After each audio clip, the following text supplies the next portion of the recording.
Bismillah, Assalamualaikum warahmatullahi wabarakatuh. Pendidikan Agama Islam dan Budi Pekerti, kelas 9 Kurikulum Merdeka. Mari meraih keberkahan surat Al-Mujadilah ayat 11 dan surat Ad-Jumar ayat 9. Penyusun Siti Ningsih dari SMP 3 Bale Endah. Kegiatan belajar PAI pada hari ini adalah untuk meraih keberkahan surat Al-Mujadilah ayat 11 dan surat Al-Jumar ayat 9 yang memiliki tahapan tujuan yang harus dicapai oleh peserta didik, yaitu peserta didik dapat pertama membaca Quran surat Al-Mujadilah ayat 11 dan Quran surat Al-Jumar ayat 9 dengan tartil atau sesuai tajwid dan makhrajnya. Yang kedua, menulis Quran surat Al-Mujadalah ayat 11 dan Quran surat Az-Zumar ayat 9 dengan benar dan rapih. Yang ketiga, dapat mengartikan Quran surat Al-Mujadalah ayat 11 dan Al-Quran surat Al-Zumar ayat 9 dengan benar. Yang keempat, menyebutkan tanda wakaf yang ada dalam surat Al-Mujadalah ayat 11 dan surat Al-Zumar ayat 9. Yang kelima, memiliki hafalan Al-Quran surat Al-Mujadalah ayat 11 dan Al-Quran surat Al-Jumar ayat 9. Yang terakhir, aktif dalam presentasi kelompok mengenai hasil diskusi belajar kelompok dari LKPD. Kegiatan-kegiatan kelompok yang pertama, belajar membaca Al-Quran surat Al-Mujadalah ayat 11 dan surat Al-Jumar ayat 9 secara tartil bersama tutor sebaya atau teman kamu yang mampu, yang sudah sangat bisa membaca Al-Quran secara tartil. Yang kedua, belajar mengartikan Al-Quran surat Al-Mujadilah ayat 11 dan Al-Jumar ayat 9. Yang ketiga, aktivitasnya dalam kelompok itu menulis Al-Quran surat Al-Mujadilah ayat 11 dan Al-Jumar ayat 9, baik secara individu maupun secara kelompok. Yang keempat, menemukan dan menyebutkan nama-nama wakaf dan menghafal Al-Quran surat Al-Mujadilah ayat 11 dan Al-Quran surat Al-Jumar ayat 9. Lalu mengisi LKPD kelompok. Dan terakhir, kalian harus mempresentasikan di depan kelas secara berkelompok dan bergiliran.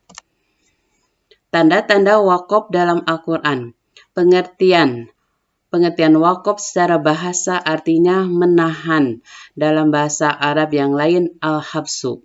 Dan menurut istilah, wakaf adalah menghentikan suara atau bacaan sebentar untuk bernapas, lalu mengambil napas untuk melanjutkan bacaan kembali. Pengertian wakaf juga dapat merupakan tanda-tanda yang berbentuk simbol huruf hijaiyah yang berarti untuk berhenti atau meneruskan bacaan Al-Quran. Macam-macam tanda wakaf, yaitu 1. Tanda mim, yang artinya disebut juga wakaf lazim atau wakaf tam, yang berhenti di akhir kalimat sempurna yang tidak ada kaitannya lagi dengan lafaz setelahnya. Pada tanda wakaf 1 ini, maka pembaca Al-Quran diharuskan untuk berhenti. Adapun jika diteruskan, maka makna ayatnya menjadi tidak jelas. Contoh An-Najiat ayat 5. Yang kedua adalah tanda lam alif. Apabila muncul di ujung ayat, maka pembaca boleh berhenti atau tidak berhenti pada tanda wakaf ini. Dan jika berada di tengah ayat, maka tidak boleh menghentikan bacaan. Artinya tidak boleh berhenti di tengah-tengah ayat yang ada tanda lam alif. Yang ketiga, wakaf waslu aula, singkatan dari al-waslu al-aula, yang berarti meneruskan bacaan lebih baik. Sehingga jika pembaca menemukan tanda wakaf ini, maka lebih baik membacanya tidak berhenti atau tidak diwakafkan. Contohnya surat An-Nas ayat 4. Min syarril waswasil khannas. Yang keempat, tanda jim, yakni wakaf jaid namanya, yang mana lebih baik berhenti seketika di sini meski diperbolehkan juga untuk diteruskan. Contoh surat Al-Ikhlas. Qul huwallahu ahad. Yang kelima tanda waqfu aula. Waqfu aula adalah tanda wakaf di mana boleh menghentikan bacaan pada tanda ini dan atau meneruskannya, tetapi melanjutkan bacaan lebih utama. Seperti dalam contoh surat Al-Lahab ayat 1. Tabbat yada abi lahabin wa tab. Yang keenam waqaf mu'anakoh. Waqaf mu'anakoh ini tandanya 2, seperti titik 3. Bila mendapatkan tanda waqaf ini, boleh berhenti pada salah satu tandanya. Tidak diperkenankan berhenti pada kedua-duanya. Contohnya di dalam surat Al-Maidah ayat 41. Mari kita memahami keberkahan surat Al-Mujadalah ayat 11, yaitu antara lain 1. Mendapatkan kelapangan dari Allah Subhanahu wa Ta'ala. Yang kedua, mendapatkan kemuliaan dengan diangkat atau ditinggikan derajat oleh Allah Subhanahu wa Ta'ala karena beriman dan memiliki ilmu. Yang kedua, keberkahan surat Al-Jumar ayat 9 antara lain teringatkan mengenai ulul albab dan akal sehat. Dan yang kedua, teringatkan mengenai keberuntungan orang yang beribadah di malam hari dengan bersujud dan berdiri, yang sering juga disebut salat tahajud atau qiyamul lail. Kandungan surat Al-Mujadalah ayat 11 adalah hormat patuh kepada guru. 2. Semangat meraih keberkahan surat Al-Mujadilah ayat 11. Yang ketiga, meyakini sifat Allah Al-Khabir.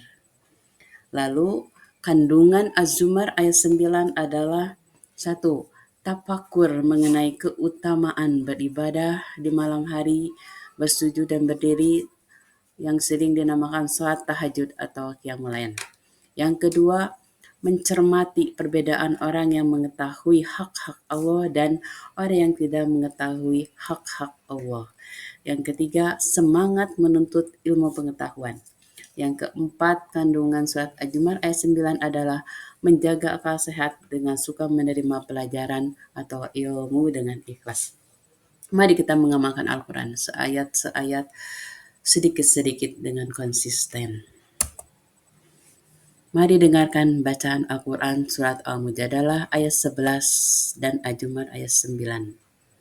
يا أيها الذين آمنوا إذا قيل لكم تفسحوا في المجالس فافسحوا يفسح الله لكم وإذا قيل انشزوا فانشزوا يرفع الله الذين آمنوا منكم والذين أوتوا العلم درجات Wallahu bima ta'maluna khabir. Artinya, wahai orang-orang yang beriman, apabila dikatakan kepadamu, berilah kelapangan di dalam majelis-majelis, lapangkanlah, niscaya Allah akan memberi kelapangan untukmu. Apabila dikatakan berdirilah kamu, berdirilah, Allah niscaya akan mengangkat orang-orang yang beriman di antaramu dan orang-orang yang diberi ilmu beberapa derajat. Allah Maha Teliti terhadap apa yang kamu kerjakan. أَمَّنْ هُوَ قَانِتٌ آنَاءَ اللَّيْلِ سَاجِدًا وَقَائِمًا يَحْذَرُ الْآخِرَةَ وَيَرْجُو رَحْمَةَ رَبِّهِ قُلْ هَلْ يَسْتَوِي الَّذِينَ يَعْلَمُونَ وَالَّذِينَ لَا يَعْلَمُونَ إِنَّمَا يَتَذَكَّرُ أُولُو الْأَلْبَابِ.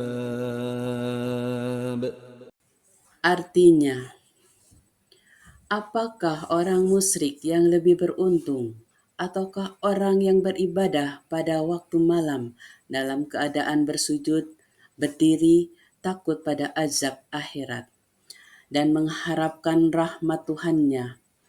Katakanlah Nabi Muhammad SAW, apakah sama orang-orang yang mengetahui hak-hak Allah dengan orang yang tidak mengetahui hak-hak Allah? Sesungguhnya hanya ulul albab, orang yang berakal sehat, yang dapat menerima pelajaran. Maha benar Allah dengan segala firman-Nya. Demikian sajian pelajaran hari ini, mudah-mudahan bermanfaat. Assalamualaikum warahmatullahi wabarakatuh.